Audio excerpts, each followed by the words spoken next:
Hello, everybody, and welcome to Stay on the Line, a horror genre podcast hosted and created by me, Terrah Carter. We have a new episode every Thursday where we talk about something horror genre related, and this week we are welcome back with longtime guest. This bitch is finally not that busy. Please welcome Zanny X. Hello, long time guest. How are you, Terrah? I'm pretty well. We struggle to get this meeting started, and we are 45 minutes in, and we have finally started recording. So yes. Do you want to tell them any situation you had? My microphone is missing, and if a bitch took it, I will find out. But I have a new microphone, and I'm excited to be here, and I'm excited for you to hear my crisp, beautiful voice. So, Zanny, what have you been up to? I've just been traveling. So I went to New York for a few days, and then I went back to New York for a few days, and then I am back home now. So you got money? No, I had money, but then I don't have any money anymore. And honestly, I don't know. You want to live in New York? I think that means you have money. No, I didn't have money. To clarify, Delta just fucked over me royally the last time I was flying to go down and visit my family, and so I got a lot of credits to fly with Delta again to make up for it. I've been sewing a lot. I got a costume over there. I know you've been sewing a lot, and you've been sewing for some people I saw. Bitch, now you just making shit up. All right, Zanny, what are we talking about today? Today we are talking about the beautiful Shudder series called Creepshow, which was inspired from the two films, Creepshow and Creepshow 2, which I think had Stephen King and I think George A. Romero on that. I didn't know that. So shout out to Shudder. You can watch the Creepshows 1 and 2 on there, as well as their exclusive series, Creepshow. Yeah, it was directed by George A. Romero, and I think Stephen King was somewhere on set. Probably doing coke. Stephen King, I know he was involved with it. So for those who don't know, Creepshow is just like the movie, where it's an anthology. If you've seen VHS, this is what VHS was inspired by mostly, I believe. So the Creepshow is just like an anthology movie where they have different stories all together, and they're predominantly spooky, and that's what the TV show is. You get 2 anthology episodes each, or 2 anthology stories each episode, so it's kind of like Goosebumps for adults. Yeah, it's like Goosebumps meets Shivers meets I don't know, like an old magazine kind of fantasy, like an old horror comic. Yeah, it's like a comic book style thing. So like throughout the scenes, you get transitions of like comic book style, which is I guess that's pretty cool. They have some artists that they can book for that. So, and then you also get the Crypt Keeper, who's constantly like every single episode that bitch is booked. So that bitch is booked and blessed, baby. They are here and they are there. All right, Zanny, who directed, I guess, created this TV series that we're looking at today? There's a lot of actors for each episode, so we will not be able to list them. If you're curious about that, I would just look up the wiki page for each story, or also just subscribe to Shudder. So yeah, the main executive producer was Greg Nicotero. Is that how I'm saying that right? Nicotero. And then it also has like a list. So it says that Greg Nicotero, David Bruckner, John Harrison, Rob Schraub, Roxanne Benjamin, and Tom Savini were all like directors for this project. Period. And then there was a bunch more, executive producers. But again, because it was an anthology series, and each episode was a different anthology. Anthropology. Work, bitch. There's a bunch. So if you want to look it up, you can look up on Headhunters, the Horror House Wiki, and it gives you all the information of every single episode and tells you every single person involved, which is really cool. But it is a list of all lists. That is so crazy because I was like, I want to light a candle because I feel like it's spooky season. Eyeballing this candle for the past 15 minutes, and I was like, I can't pick it up because if I pick it up, I'll make sound. I'm doing it for you. Which scent is yours? Mine is Let's Give 'Em Pumpkin to Talk About by Mainstays. Something available at Walmart. Honestly, this one's pretty good. I think it was only like $7. Mine is Sunlit Mandarin Berry. Very summery smell. Yeah, and it's by Candlelight from Leesburg, Ohio. I don't know why we're saying their names, bitch. They are not sponsoring us. Bitch, you need to get a pumpkin scent. Or cinnamon scent. Yeah, I went to Tis the market. The season. I went to the market and she was all that there was, so. It's the spooky season. Are you excited? Spooky. Am I excited? Yes. Okay, work. Instead of going like episode beat by beat, I decided to do with Zanny that we should just rank the stories from like least favorite to favorite. Not like necessarily we're giving them a 1 out of 10 score, but just like how we feel. And Zanny and I have 2 different lists. I don't know what Zanny's list looks like.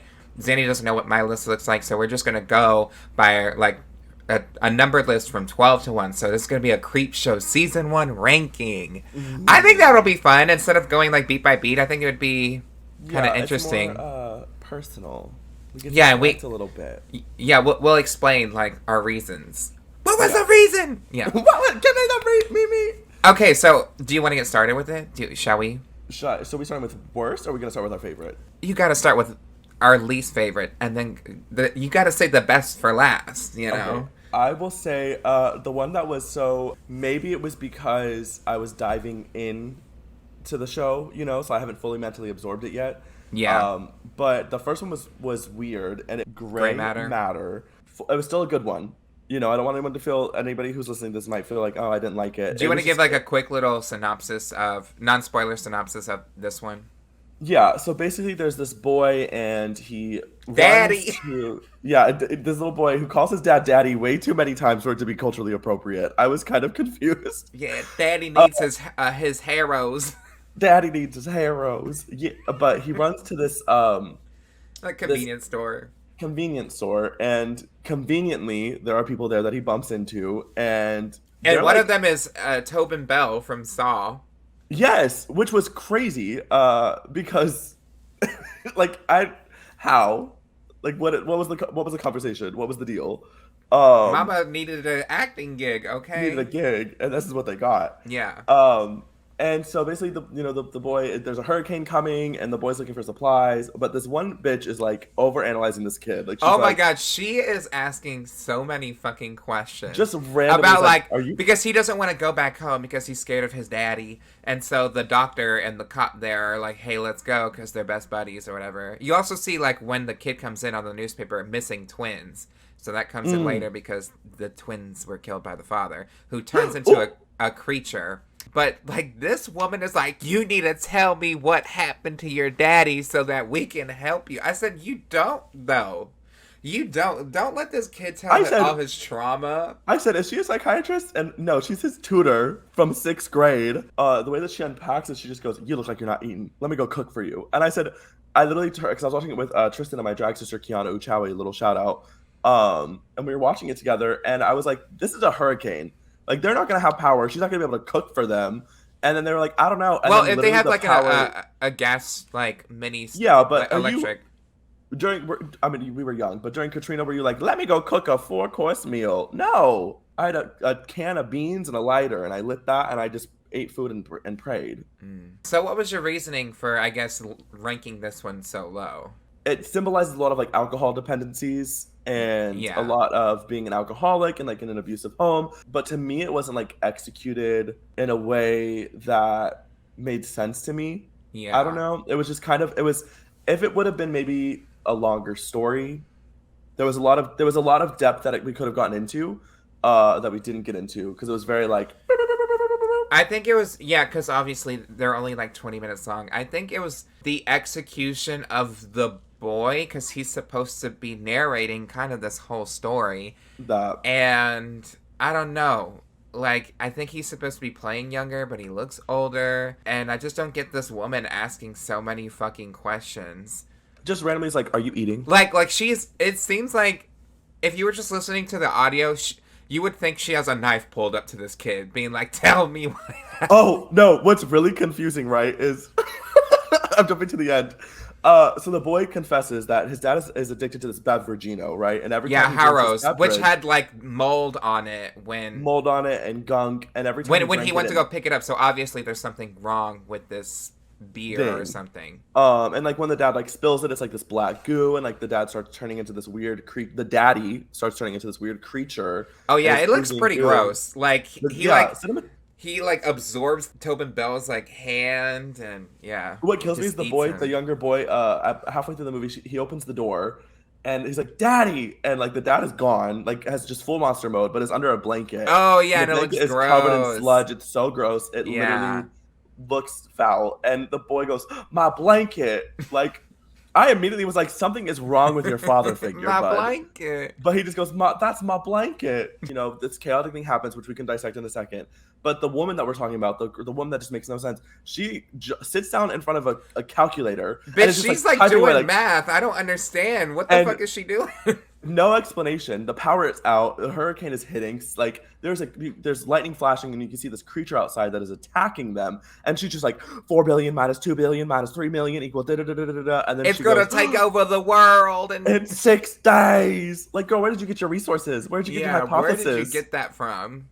And then it just cuts. Yeah, so that was yours. I will say special effects, I loved it. I thought it was Special good. effects. Just Effects. Special effects. 10 out of 10. yeah. I think it was just the writing of like what they should do with that sun was a little shaky. Now for me, my number 12 spot went to Night of the Paw because I feel like okay, so I ranked it there, right? Because it's a monkey paw situation and the main guy is explaining to this woman what happened to his wife. She died after she used her last wish on the monkey paw, 3 wishes. So he's like, let me wish her back to life. And then she's a zombie and like bites at him. And so he's like, I wish her to be dead. So she dies. And then his last wish is to be murdered, which I'm like, you would have died anyway if you used your last wish, you know? So he could have used it for something good because he knew he was going to die anyways. But he decides to use his last wish that would have killed him anyways to then die. Like, he could have been like, I wish to end world hunger, and then they would have eaten him. But then it probably would have been like a nuke would have killed him. Okay, Right. so like his last wish was like to bring him a killer to kill him. And that's where we're introduced to this woman who killed her husband with a freaking silencer pistol, like in the head of the hospital. I was like, we didn't pull the plug, or I literally was like, you don't want to pull the plug. And when she whipped the pistol on the camera, I said, with the Carmen silencer, Sandiego. mama. It's the fact there was a silencer. The silencer with the oversized trench coat and the hat and the everything. hat, it was drama. Like, she said, I have to go murder my husband. Let me dress the part. And I said, Carmen Sandiego, this is where you've been. Yeah. And the thing that what I wanted to say was like, she sits down and she's like, she doesn't believe anything he's saying, but he's telling the whole story about the monkey paw, what happened to his wife, and what happened to him. And what does she do? Because he gives her the monkey paw. She like uses one wish to find the keys, uses the second wish to turn the car on, right? Because it wasn't starting. And her last wish is to bring the guy she just shot in the head with the bullet back to life, right? But did she not fucking listen to what he was saying? That like, she's gonna be a zombie, like her husband was gonna be a zombie, and yet, yeah, it backfires also, on her to and clarify, she dies. she is in denial of the monkey paw. She doesn't want to believe in the monkey paw. And the guy is like, let me royally prove to you that the monkey paw is bad. So it's not like he's just like, you get 3 wishes and like you get to live your best life. Like, he's like, look at this. Like, he's like, I will show you this gnarly cut on my leg where my wife bit me and like destroyed my whole fucking ankle. And it's like, my wife is dead. Like, I am so depressed. Like, I'm so mentally unstable. Like, this is the worst thing that's ever happened in my life. And convinces her that it exists. So he convinced, like, it's not like she was like, maybe the monkey paw could be good. No, like, she doesn't care. She doesn't care. And then she makes the wishes and she's like, oops. And then she makes the last wish and just, oop. Yeah, it gets her mouth like ripped into. Yeah. And then like everyone around her turns into zombies because she went to like the morgue or whatever. Mm-hmm. It was just, it was probably one of my least favorites. Like because I already watched the season before, so when I was going back, actually, you know what? Honestly, this probably shouldn't be my least favorite, but I'm not going to change my list. This is my list right now. So, yeah, Night of the Paw. That's ranked number 12 for me. So, we're moving on to number 11. Number 11, what is your number 11? All right, so I will say this. Number 11 in the energy of just like it's not that serious. I will say number 11 to me was Bad Wolf Down. It had so much potential. It really did. But the second it started, I said, you can tell this was written and directed by a straight man. Not to assume, but it was just very but also I don't know, because I had a strong female lead, so it could be not.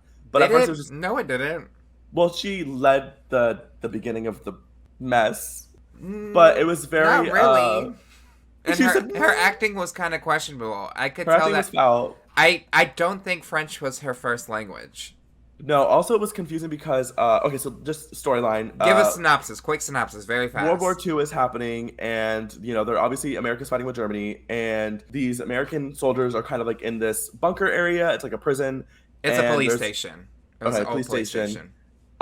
And Germany's coming for them quickly. And this woman wakes up and she goes to just tap the guy on the shoulder, and he freaks out and shoots her. Bitch. Like, and it's But just, to be fair, like earlier, there's just like one guy steps into a dead body. I'm like, how did you not see that body or smell it?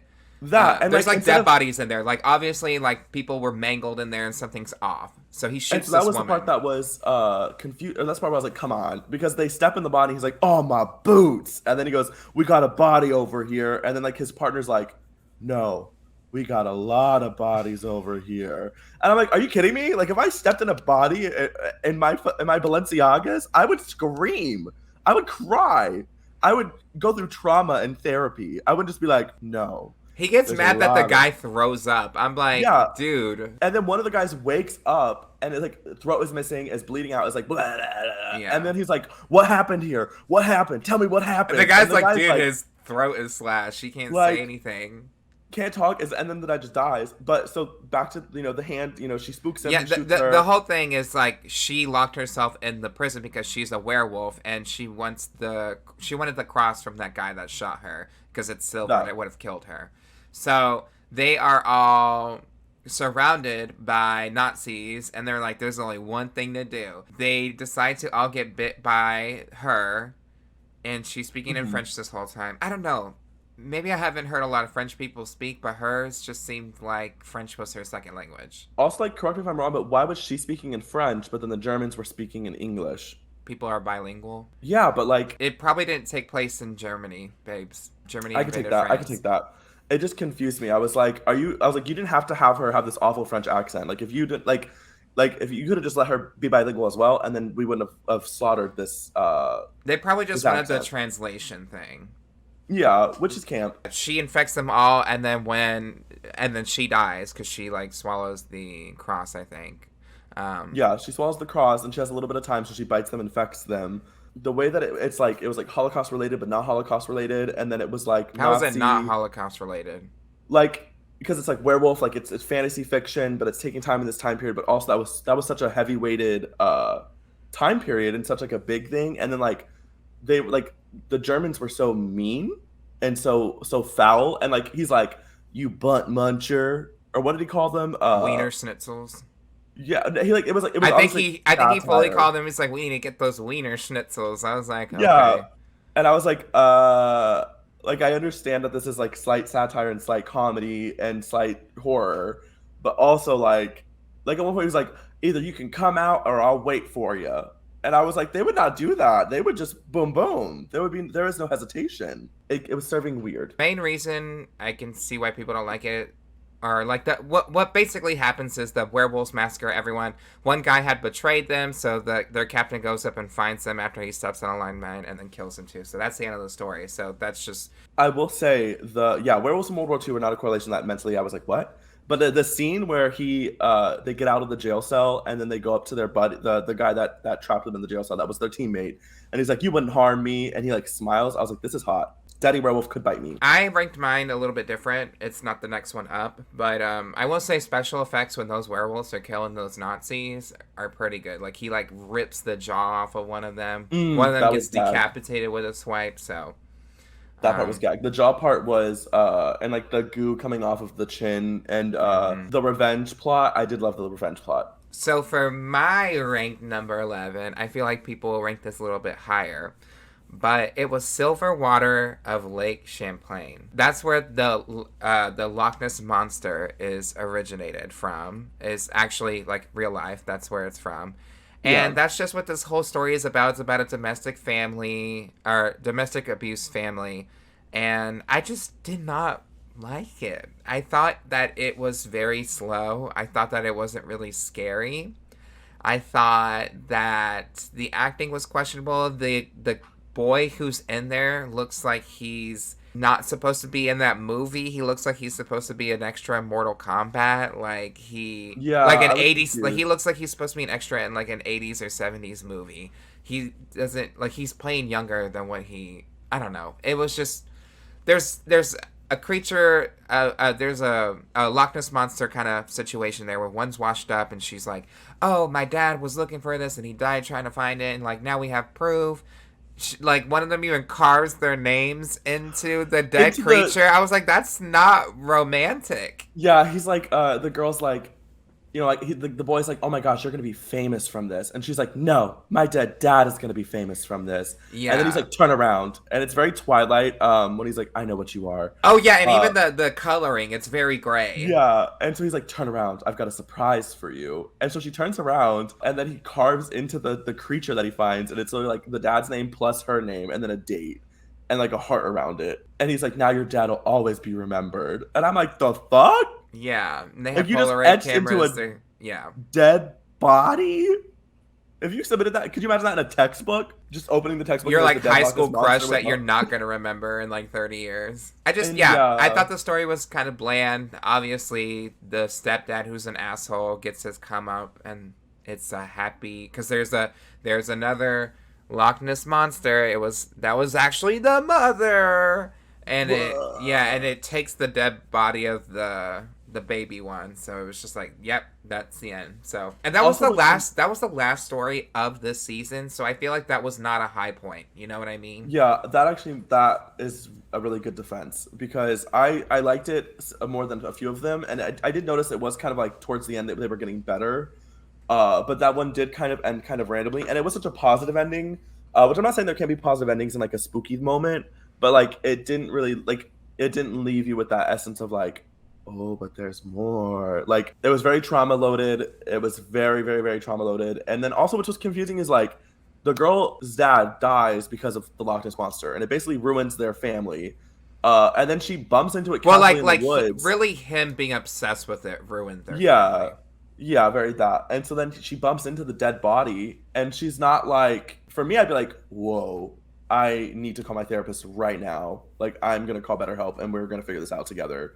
She's just like, wow. One of the things that bothered me the most was like when they're running from the water to the house, it's like bright, sunny daytime, really cool and dark time. And then 2 seconds later, they're running back to the house and it's bright again. I was like, nope, nope, Yeah. doesn't. There's only, I think it was to clarify, like, the mist coming off of the lake. Yeah, but it was But, foggy outside too. The mist would yeah. make it that dark. And if it's a walking distance, which is what it seemed like, so.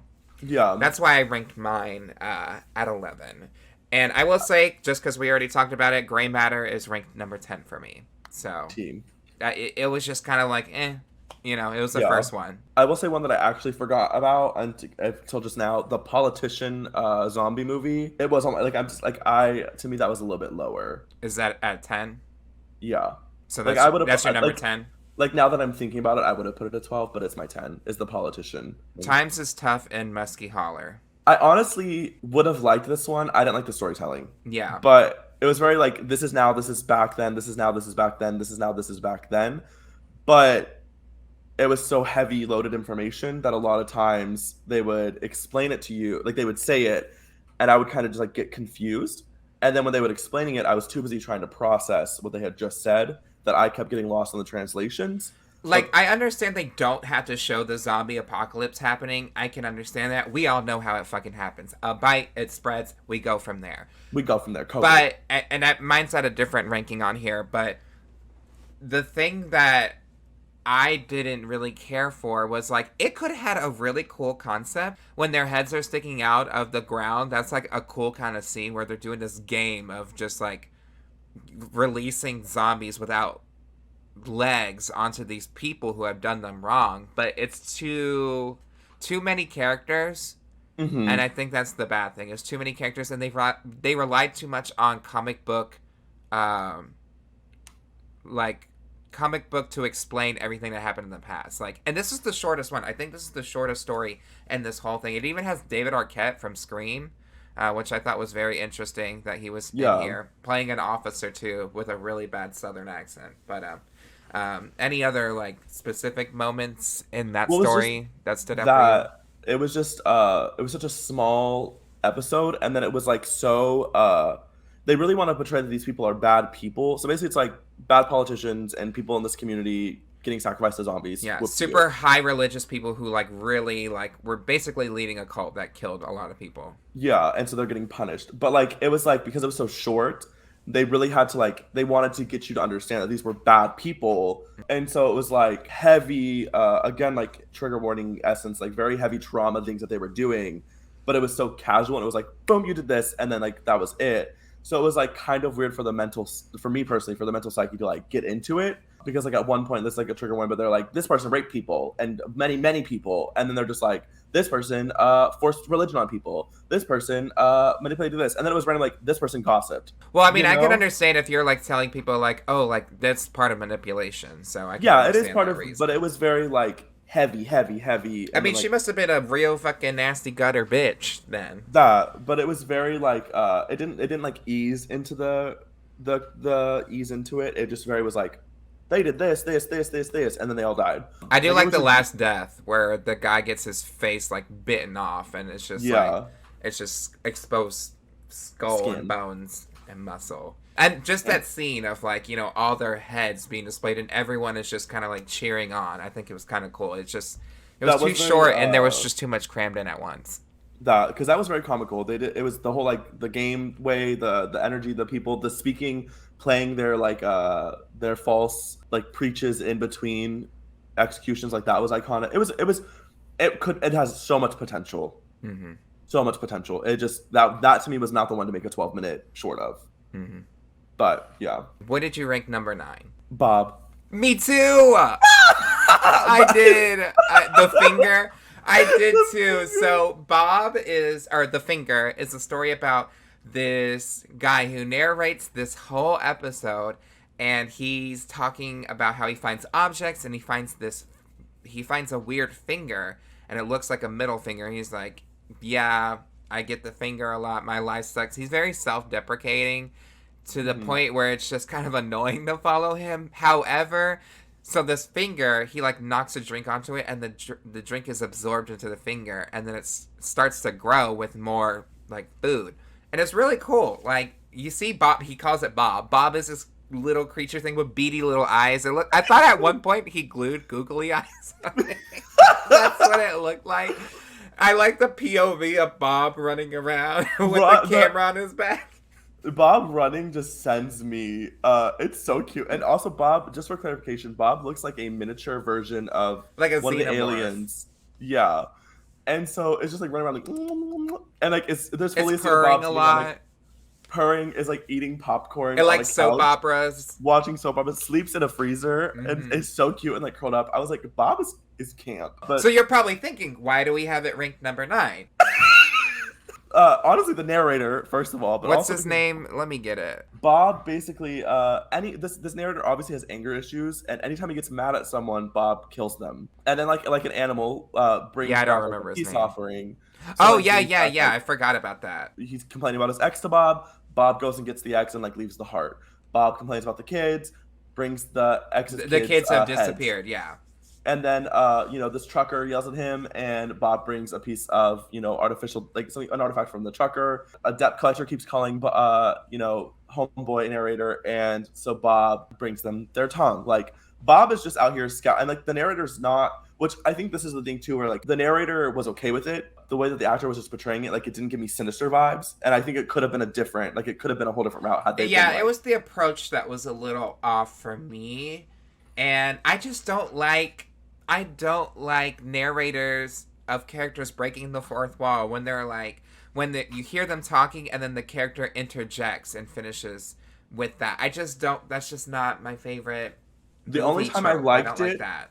The only time I liked this episode is when the police come to his door. And he shuts the door on their face. And he shuts the door, and then he turns to like the camera and is like, "They think that I did it." And he opens the door and is like, "Oh my god, my girlfriend, she's dead." But like, also homeboy was trying to get a tear, like she's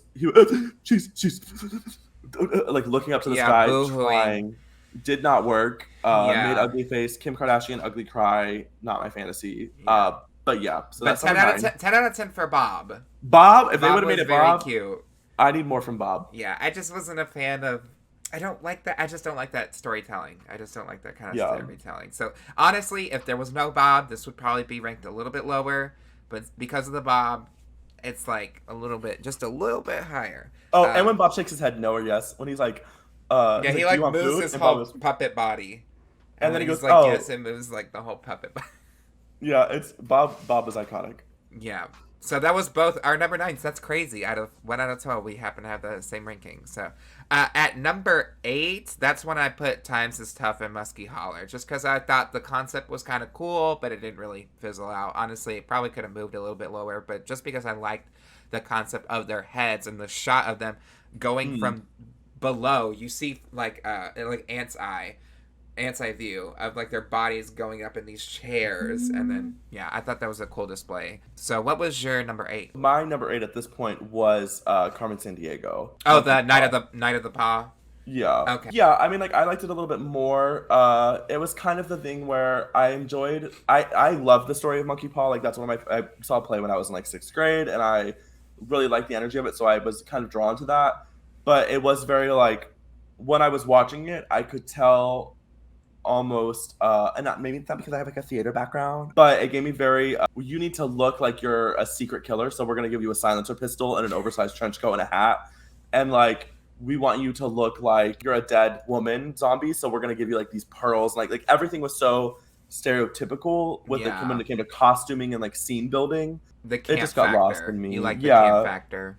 Well, that's why I rated it lower. Oh, was okay. Because it was so camp. Because the concept could have been because like he wishes for a killer. She shows up. She just killed her husband. Like that. Like but that. yeah, that's cute. It just didn't make sense to me because he knows the last wish would kill him regardless. Oh. So he could have done anything else. So. And what pissed me off is he goes, I asked the monkey fall for a killer, and here you are. And she's like, I'm not a killer. And he's like, kill me. And she's like, I can't. And he's like, but will you kill me? And she's like, I will.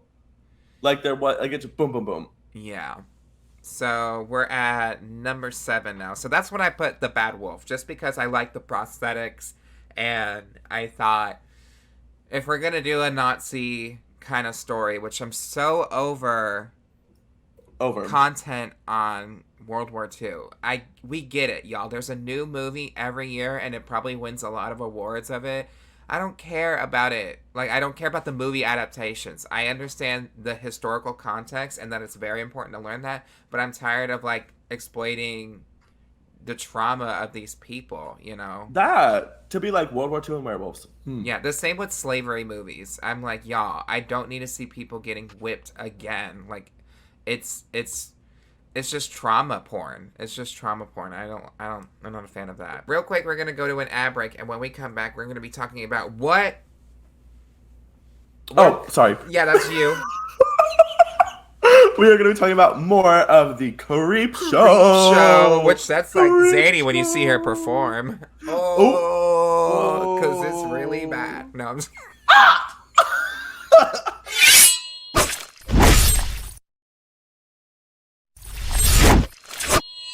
Hello, everybody. Welcome back. I hope you enjoyed that little break-a-roni. We are here, me and Miss Terrah Kardisha, and we are going to... not my name. Yeah. Me and Miss Terrah Card. We are going to jump into more Creepshow, more spooky ooky oopy. So what was your, because I think we're at 7, so what was your rank number 7? Mine was Lydia Lane's Better Half. Really? Okay, keep going. Number 7? Okay. So basically, these two girls are fighting over Woman of the Year. Lovers. No, she's already Woman of the Year. That's her partner. Okay, so they're fighting and over a CFO position. She hired, she gave the CFO position to this guy instead of her partner, and her partner's mad at her. Celia, the partner. Yeah, and so they, they get into this big fight, and they shove one, and one falls onto the trophy. Lydia shoves Celia onto the trophy on accident. She didn't mean to do that. Yeah, it was on purpose, but the trophy goes into her noggin. She dies. And so then Lydia's trying to like cover it up, and is like, oh my god, and is like, let me escape. I don't know where she was going. Goes into the elevator with the dead body, and an earthquake happens. She puts the dead body in a chair and is rolling it out. And I'm like, does this place not have cameras?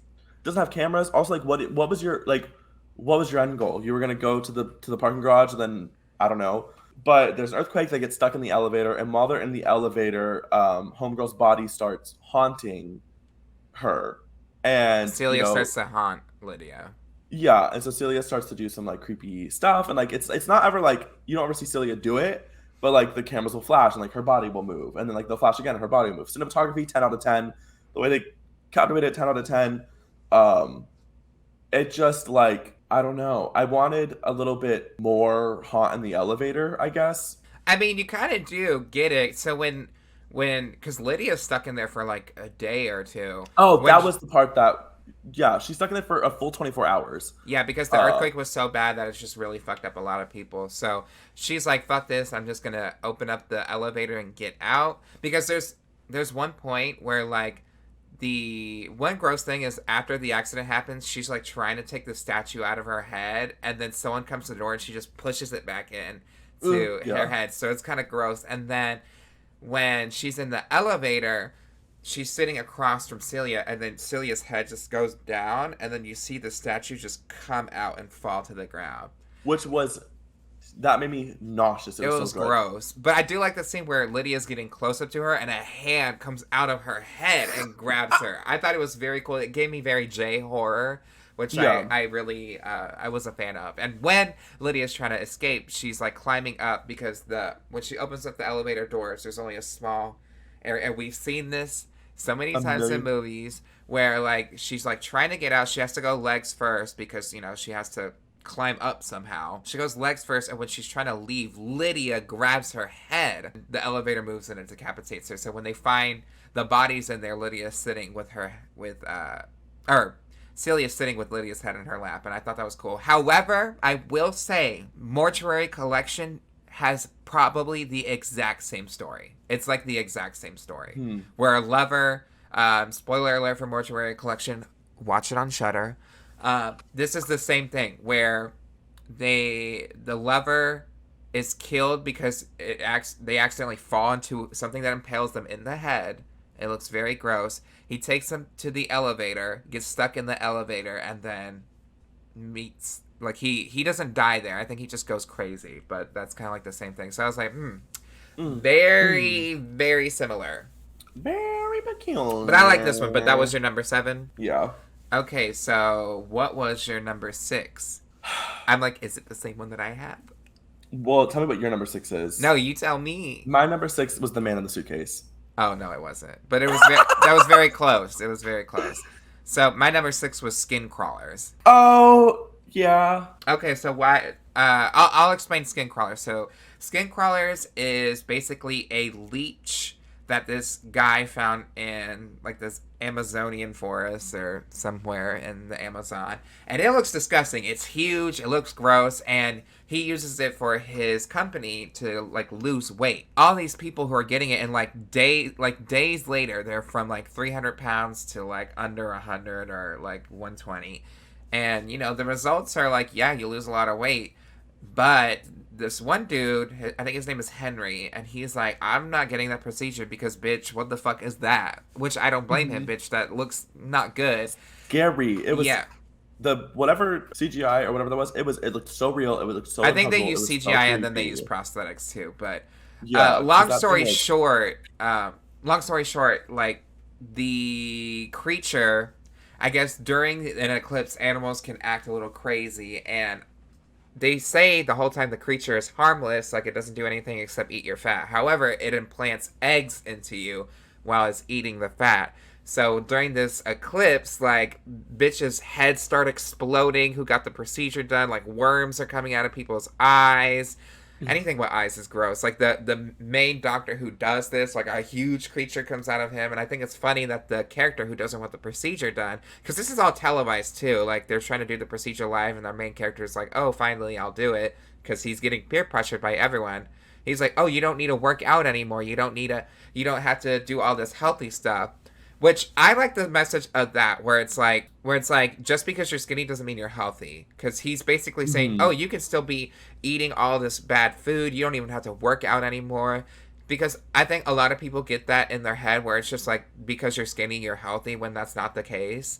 And even if you're plus size, you can be healthy. I That, think, let's just get that through people's minds. But I do like how he kills the creature is with a vending machine. So, a but vending then machine. the gross Boom. thing though, I was like, you have to have the plus size person eat the chocolate at the end. That's the one thing. I'm like, do we hate skinny people or do we hate fat people? Because it seems like that's what the story is. So, if it was like I think Henry was getting to the point where he was like, I actually like myself how I am. That's what makes me different from you, the guy who started all this. Yeah. He doesn't explicitly say that, but I think it would have been fine if he didn't pick up a bloody chocolate bar off the ground and then eat it. Like, if he just did that and, like, left out, I'd be like, okay, great. But then they added that, so.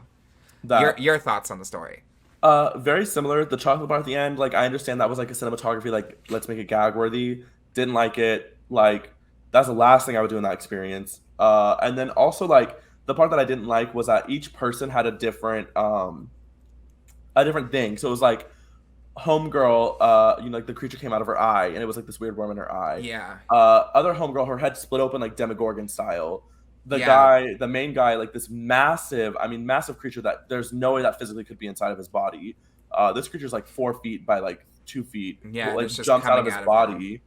A lot of people are just puking and vomiting blood out of their nose and their mouth. So it's like each person that did this procedure had like this creature did a different thing to them. But So also, it was maybe it just depends on how many procedures they got done, because obviously he found the thing, so how many procedures did he get done? So maybe there yeah, was I just just more, I don't know. in him, which that can to me it was just like it, especially with such a short series when you don't have the chance to, or a short episode where you don't have the chance to explain so much. I think everyone should have their stomach just should have exploded, and Yeah. I would have liked it if like maybe everyone's stomach exploded, because also like homegirl was like she ran and was like, oh my head, and like what did you put the procedure in your noggin? So like if everyone would have just their stomach would have exploded, they would have thrown up blood if it was like new in the procedure, and then him having like the Yeah. big one because he's been doing it forever.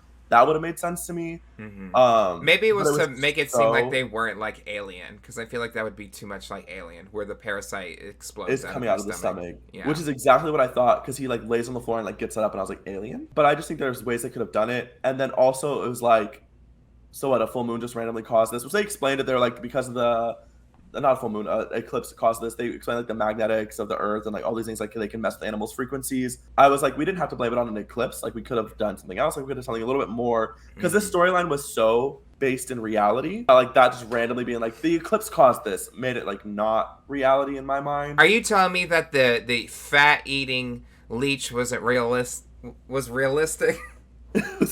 Was the realistic. you said it wasn't? It was so based in reality. We have fat eating leeches that we use for procedures, We do like not that the bitch where leeches, you lose but 300 pounds in like 2 days. no, which like that was a little like intense, but like you could have done something besides like an eclipse that happens once every. They're like, this is the first time this has happened in like 2,000 years. Like this is the first time that it's So if it all didn't of America happen, will would they have be. been fine? Yeah, that's what I'm saying. Like I'm like, so if that would have happened, would you guys just have been fine?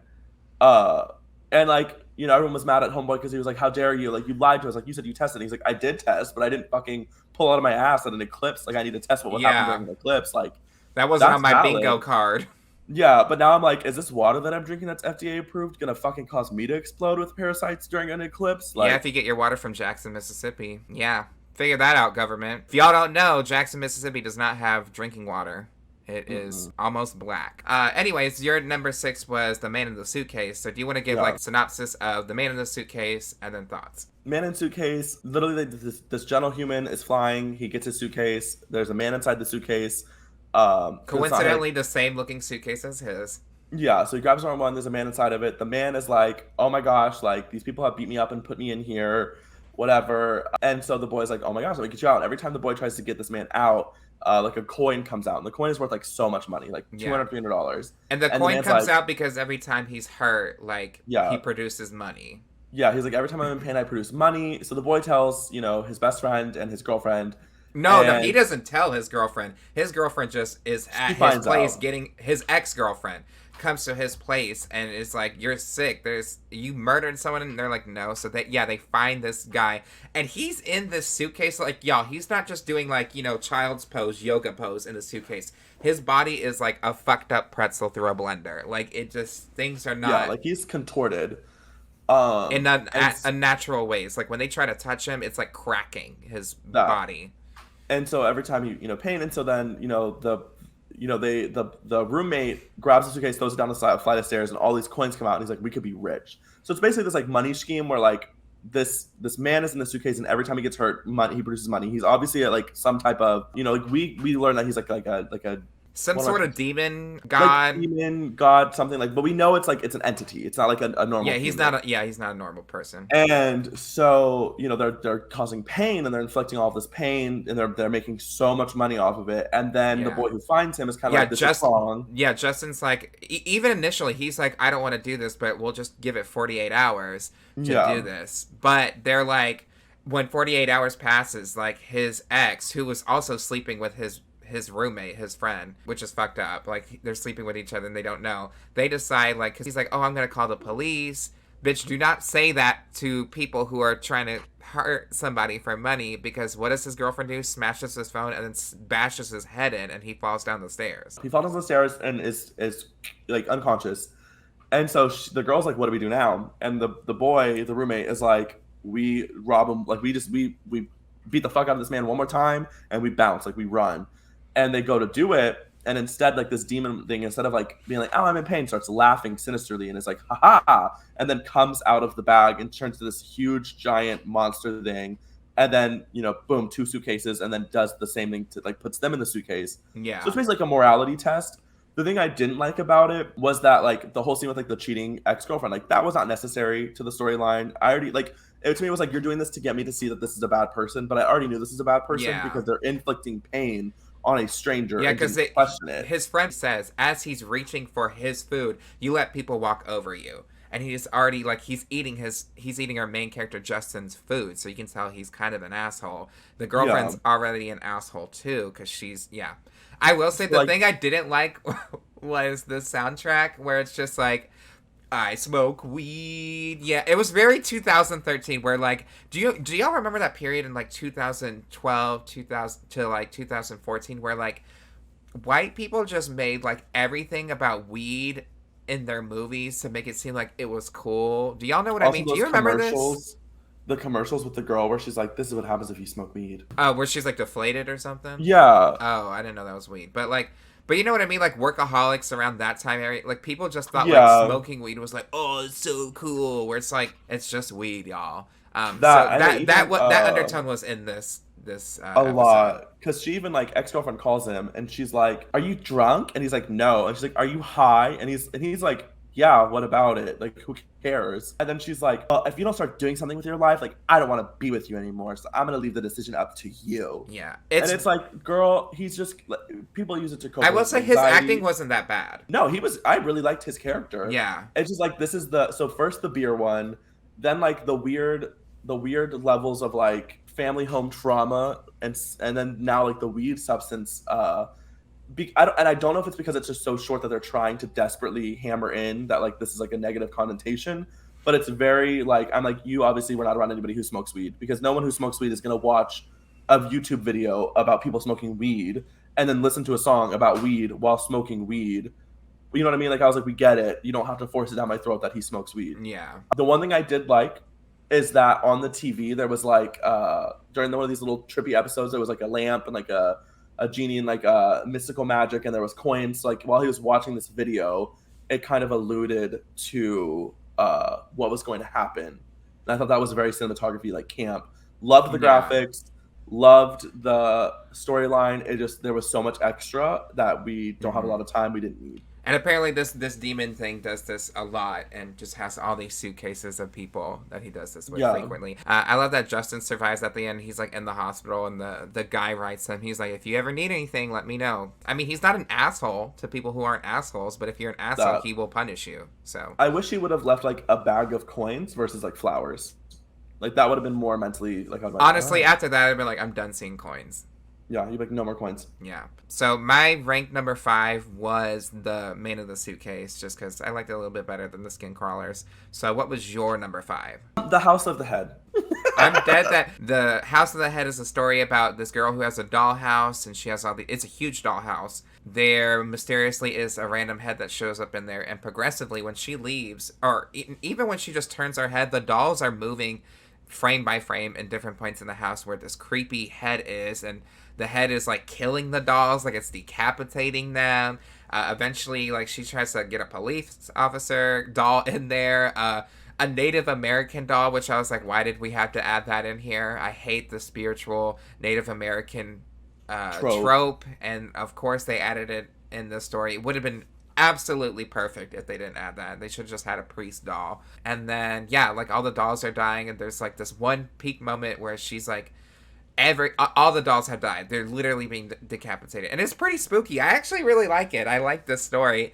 It's like the second one in the whole series, and she throws the doll head out of the bedroom, and she's like, you know what? No, I just need to get it out. And when she finds the tiny doll head, it's not tiny, it's human head size now. So she puts that shit back in that dollhouse, and she tells her parents, bitch, get this shit out of here. What did you like about that story? Because, I mean, it's ranked number 5 for you. To me, like, I loved the cinematography, the way that they do the camera splicing to where, like, she's looking in one room, and then she, like she pans, like, and the camera follows her, and, like, she looks into the other room, and then she, like, looks to the room below it, and then she looks back in the first room, and, like, they change positions. Mm-hmm. You never see the dolls move, but, like, they're always in a different position, and that was so cool to me. I loved the lighting. I loved the setup. I loved everything about it. I did the whole part where it's like she goes to the doll store and she's like, I need a priest. And he's like, I got a police officer. No. She already bought the police officer then. So he's like, no, I have a Native American person. They're very spiritual. I was like, that was confusion. Really random. Like I said, did not need it. Did not, like, that was very awkward. The one that drove me a little crazy is these dolls are obviously moving, and you know that from the very beginning. And she's always like, who moved you? Like, she says that like 9 times to these dolls. Like, she's like, oh, who put you outside? Why did you move? I'm like, girl, your dolls are obviously haunted. Chill. I loved that she did say, like, this is haunted. Get it out of my house. And the parents were like, okay. Like, there wasn't that, like, yeah, they immediately gave it away. For that. Yeah. There was, so that I did like. But she's sitting in that car, me mugging, like, I don't give a fuck. She's not even looking at the house. At the end, the part that really, where I was like, when this wasn't higher also, was, like, the camera zooms in on the house, and the doll's, like, head turns around, and it's like, ah! And then it ends. I was like, we didn't need that for dramatic effects. Did it turn? Yeah, so it's like, the doll's just like this, and then the head turns, and then it cuts into the comic book style, and then it kind of, like, pans out, and it was not necessary. I don't remember that. I do know that this story had a lot of cool shots. Like, there's this real close-up shot of the little tiny doll in the house, right?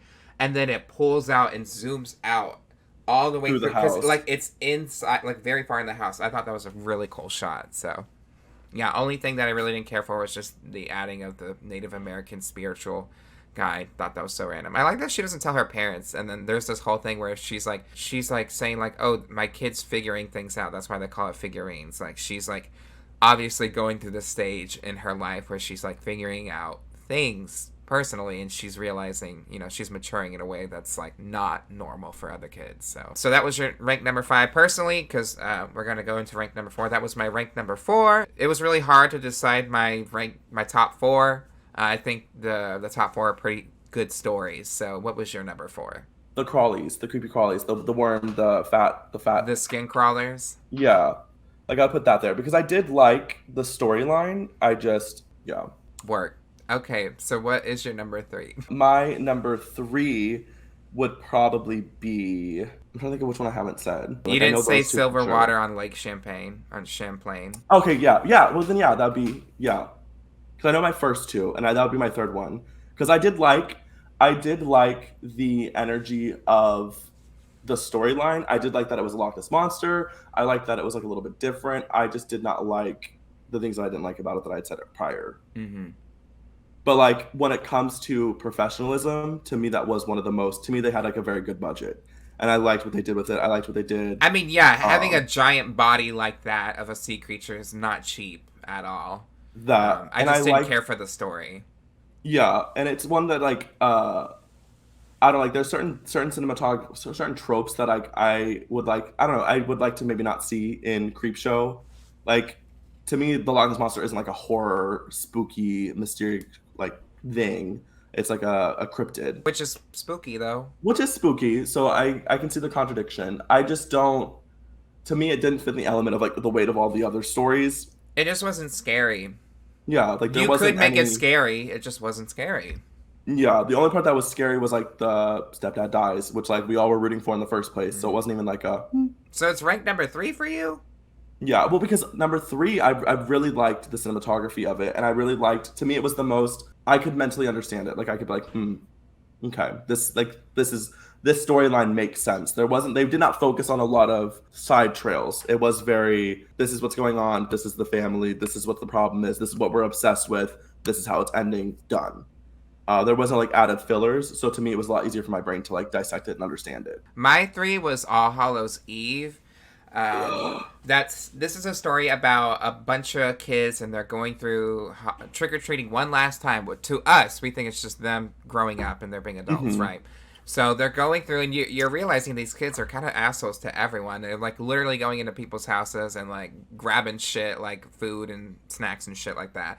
And then you slowly realize that they aren't doing this for no reason. That they're going through all these houses, and they get to this last house where they're gonna get this kid and take him with them and kill them. Which you're thinking, this is kind of crazy, but it turns out that this whole group of kids was actually murdered by another group of kids. They were all burned alive in a tree. Which is really fucking sad, you know? Yeah. Like, one of them, there's two of them where they're brothers, and one of them's a younger brother, and he says to him at the end, I wish I got to know you longer, which is really sad. Even the mom at the end, the bad kid, is just like, you know what? They're just going to keep coming back every year until they take you. So, the real reason why this is their last time here is because they're killing the last kid that did this to them. And they do. They set him on fire, and yeah, they all kind of have their goodbyes because they're never going to see each other again, which was just really sad. Like, it gets really sad at the end. It was more sad than scary. I will say the only thing I don't really care for is just, like, it was very, like, we're the Dragon Club or something. I was like, this is too, like, 80s, too 70s. Yeah, like, we do Dungeons and Dragons, and we called ourselves the Dragons. Yeah. And then there's, like, the bad evil gang. And they're like, ha ha. It's the laugh for the antagonist for me. He's literally, like, the most generic, stereotypical evil laugh, like ha ha ha ha. Yeah. To me, that was actually my one. Like, that was my number one. Wow, spoiling yourself your own list, bitch. But the list that you're now making. But well, to me that was my favorite one, and to me that was ranked highest on my like 10 out of 10. Like I loved the characters, I loved the age. I was like, these kind of all seem like they're accurate in age range. There was no one that I was like, this is weird. The only part from this, and I loved the way the storytelling. I loved how it alluded where you didn't know, and then at the end you were like, oops. I mean, we caught on pretty early because they like walk into everyone's home, and everyone just like lets it happen. So pretty early on, I was like, something's going on with these kids. Mm-hmm. I didn't like the fact that like, you locked them because like they lock him in a treehouse as a prank, and they light the tree on fire, and they're like, "Oh man!" Like the main character's like, "It was never supposed to get that serious." I'm like, well, "What do you expect? Like you lit the tree on fire with them. You lit the tree on fire, and you locked the door. Like, and you didn't have any way like to put out the fire too." Yeah, and like they eluded it for like a second. Like he turns to his friends, and he's like, "Hey, I don't think we should be doing this anymore." And then they just let it. Like then the flames just engulf the place, and they just like he walks away. Like there's no. Oh my god, we fucked up. Like, get it. Like, there was none of that. So that was the only part that I was like, meh. And then the mom is like, you know, they go to his mom's house, and they're like, give us your kid. And the mom's like, he's not here. And they're like getting aggressive. And then the mom's trying to be like, okay, you win. He's here. Well, because, she didn't have it in her to shoot these kids that she knows are dead. I do like the scene where it's like the youngest kid, he has like a ghost sheet on, and he lifts his sheet up, and it's just a charred, gross, muscly, bloody face. To me, it was the strongest one, in my opinion. The fire part could have been done differently, and like the mom could have been a little bit different as well. It just wasn't scary to me. That's why I didn't rank it number one for me. But it is really good scary to rank. That's why I said the top 4 was really hard for me to. Yeah. What was your number 2? My number 2 is probably gonna be the same as yours, The Companion. Yes. Okay. Now, the Companion, right? So. The Companion. Wait, what was ranked number 3 for you? My number 3 was the Loch Ness Monster. Oh, okay, yeah. We had a whole discussion about that. The Companion. Actually, one of my favorite things about The Companion is this. So, I don't remember the kids. Honestly, everyone's name starts with an H, so his name is probably Harold. I think it's Harold, actually, the kid. And he's being bullied by his brother, Billy. Like, literally, his brother beats him. The thing that I actually loved about this was that his friend that we meet in the beginning, who's this like kind of like a little chubby kid, And I think his acting is just really good. I think that he's funny, and he's just a really nice friend. He's like, oh, you want me to beat your brother up? Like, I can do it for you. And, you know, obviously this little kid is not going to beat his brother up. His older brother up. Like, he just doesn't have the strength for that.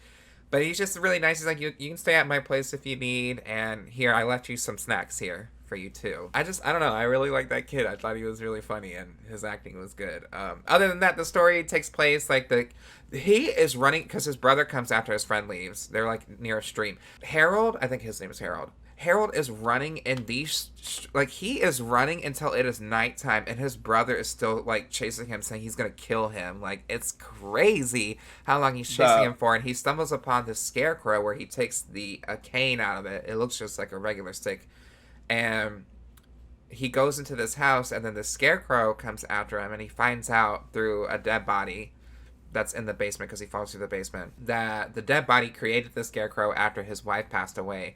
I think with the wife's heart, right? Was it with the heart? Yeah. The wife like did like sewing and stuff and like made like a heart pillow thing. Yeah. Plushie thing. So he made this scarecrow companion that was sentient, and he had to put down the scarecrow because the scarecrow fully killed a little girl. Like, we see a shot of like this scarecrow's like roots in this child. It's pretty intense. Scary. I like the roots, and because you see the roots going in, it's like stop motion kind of looking. Mm-hmm. I don't care if it looks cheesy. I think it looked pretty cool. I loved it. I was like, that got finger snaps from me. Yeah, because like the roots like reach under a door at one point, and like it's like getting this kid, and it has some pretty like spooky moments, and then he puts the scarecrow down by jamming the staff back into its heart. And then he leaves, right? He goes back home, and then you see him sewing something, and he sews his older brother Billy into, which I was like, Queen of Sewing, we love that. He hand sews his brother. Is that his exact stitch? Yeah, bitch. I think he used like fishing wire too. He sews his brother into the bed, and then it's revealed that he has the cane. Our main protagonist has the cane, and uses basically the scarecrow, because you can control the scarecrow, right, with this cane. And he uses the scarecrow to kill his brother. So I thought that was pretty cool. I thought it was a pretty good, like, it's my rank number 2. So I thought it was just a really good story. There wasn't honestly that many flaws with me, like with this story. I didn't have any moments where I was like, I hated that. It was just I just thought it was maybe wild that his brother is chasing him for hours. Like, for me, the part that was the only part that I'm like was like he falls. You know, the scarecrow outside the house is coming in, and the boy runs, and he tries to run upstairs and falls through the stairs. That part, like, that was so good. His first is like foot falls through, and you can tell he's hurt, and then his whole body falls through him. Really good on cinematography. Really good on all the camera angles. Like, it was very believable. But like the scene, he's like on the floor and he's like in the basement, like catching his breath, and he looks up and the scarecrow's like peering down at him. I really wanted the scarecrow's arms to be like, and like the roots start coming out on that point, because I was like, we watch these roots devour a child, and then we watch these roots pry underneath this door. Like, we know this thing can move. I would have liked that, just for cinematography purposes, versus like the scarecrow being like, let me go to the basement door, come get ya. And then it really jumped. I mean, I liked the end. I liked how it was, like, plot twist, I got the scarecrow in my home, but I was like, how did you get the scarecrow there? How did you do that? How did you harness that? I don't really need to know. He just took the staff out of it. He took the staff out of it, and it just followed him. And it just followed him. Yeah. I would have liked, I would have liked to seen that. Like, I would have liked to seen. No, I think that would have been we would have been seeing the scarecrow moving too much. I think, like, the least we know, we better. Then you had that cool reveal of the scarecrow in the room. In the room, being like plot twist. But also, all the actors, really good. The boy, to me, that was the first time I took like a mental note, and I was like, this is the first time that I've seen, like, the kid actually looked like his age range. Yeah. But just the whole storyline was really good. I don't know. I liked it. That's why it was my number 2. The only thing I will probably say is just, like, when they're doing the flashback of the guy making it, it's a little slow. It's a little slow, but that's the only thing. I really liked it. My number 1. Oh, no, go. Well, also the one part that was kind of weird is, like, he finds bones on his property and puts them into the scarecrow, and I was like, now once did you question these bones? I think they were like animal bones, because like the face of the scarecrow is like a boar of some sort. Yeah, it's some type of animal, but I was just like, you are finding bones on your property that are not animals that belong to you, and you're not questioning. I mean, he lived like in a farm, so really it could have been anything. Yeah, it could have been anything. So I'm not surprised if he just found random bones. because it seemed like animalistic. But my number one was Lydia Lane's better half, just because I feel like both of them were great at acting. The story was solid. It ends in a satisfying way. And I didn't put All Hallows Eve there just because I didn't feel scared. It was dreadful, but I didn't feel scared. And The Companion and Lydia's Lane, I feel like there were moments where it was kind of scary. So that's why I like Lydia's Lane better. And lesbians. Lesbian rights. And really you already explained your number one, too. So, yeah. That was our number list. So, all in all, I was very impressed with the series as a whole. Like, really good. I loved how artistic it was. I loved being able to see the different layers. And it was really good storytelling. Me when I cut onions. I just like seeing the different layers. Layers? Yeah, it was a solid season. I think the next season is only 5 episodes, and then I think the third season is 6 or 5 episodes. They're only 40 minutes each, so it's honestly very easy to binge this stuff. So if you want to, you can just head over to Shudder. And yeah, Shudder sponsor this podcast. Some of the acting was questionable, and then some of the acting was really good. Yeah, the part of it was also something like the list of actors, like big names. So, all right. Zanny, where can we find you? You can find me on Instagram at zanny.ex, and you can find me on Facebook at just zannyx. You can find me, Terrah Card, on all platforms. That's TerrahCard. You can find this podcast on most platforms under Stay on the Line. Twitter, Stay on the Line TC. Facebook, Stay on the Line. Instagram, Stay on the Line Podcast. And then make sure you leave a rating and review on your listening platform. And if you want to see the full video versions of the podcast as well as bonus content, you can head over to the Patreon, patreon.com/stay on the line, where, yeah, we have 3 different tiers. And even at the lowest tier, you still get early episodes, and you also get the commentary track. So I'm actually going to read our highest tier, which is our pee-pee poo-poo tier. Going to read off our peeps. So we got Matt King, Caitlin B, Willow Whisper, Kiki, and .com, Keith W, Pobre, Zingcat Coronation, and Rebecca Carlson. So if you want to join that Patreon, and if you join the highest tier, you get your name read out on the podcast. For now, I don't know if I'll ever get so many that will be overwhelming, but like right now, you get that shout out. And yeah. And I don't think I have anything else that I need to plug in. If you want to see us do Season 2, ranking of Season 2's episodes through a list. I will have a list next time. Yeah. Let me know. Or Zanny know. So, until next time, I'm Terrah Card. And I'm Zanny X. And make sure you stay on the line. Bye.